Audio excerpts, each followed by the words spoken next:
So America decides, but what's the decision?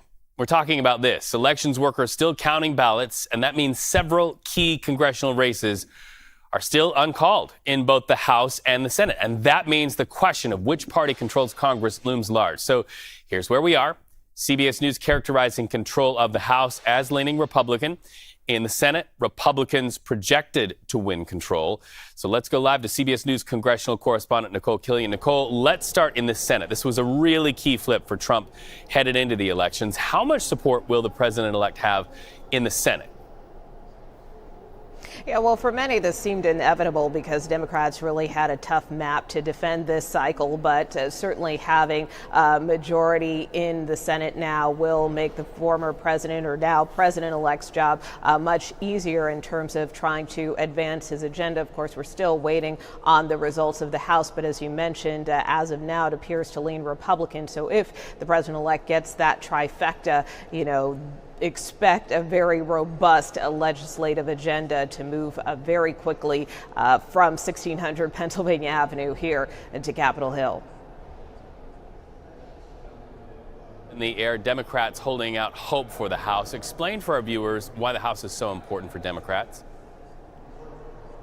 Well, look, the House is important to both parties. To be quite frank, House Republicans had a call not too long ago with the NRCC, which is the campaign arm for House Republicans, and they still feel extremely confident that they will retain the majority. About 205 seats have already been called in the House, and they believe that they can reach that magic number of 218 to get the majority that they need, even if it's a narrow one. House Democrats, for their part, though, are also holding a call, held one not too long ago as well.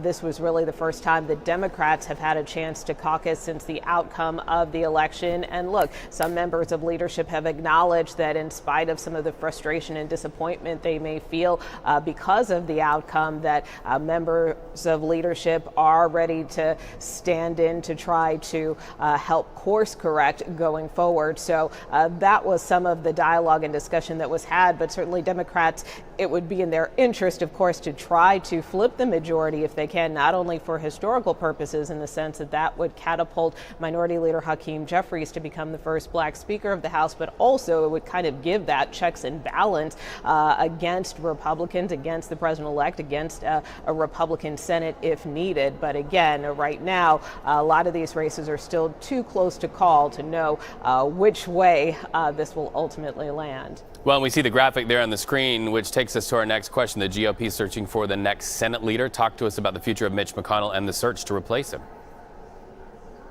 Well, as you know, earlier this year, Mitch McConnell made the decision that he would step aside from leadership, even though he would serve out the remainder of his term through 2026. So a lot of jockeying has been underway for several months now to replace him, but that is really ramping up in earnest now that those leadership elections will be taking place very soon. So you have the Johns, which is Senator John Thune, Senator John Cornyn among the top contenders. Also, Florida Senator Rick Scott trying to make a bid for this position as well. Keep in mind, though, of course, with the president-elect focused on his transition, I wouldn't be surprised if he tries to, weigh in on this in a way. And certainly many of those jockeying for this position are trying to show how aligned they are with the former president to kind of up their chances of potentially being elected the next Senate Majority Leader. The balance of power, all caps power. Nikole Killion, thank you so much.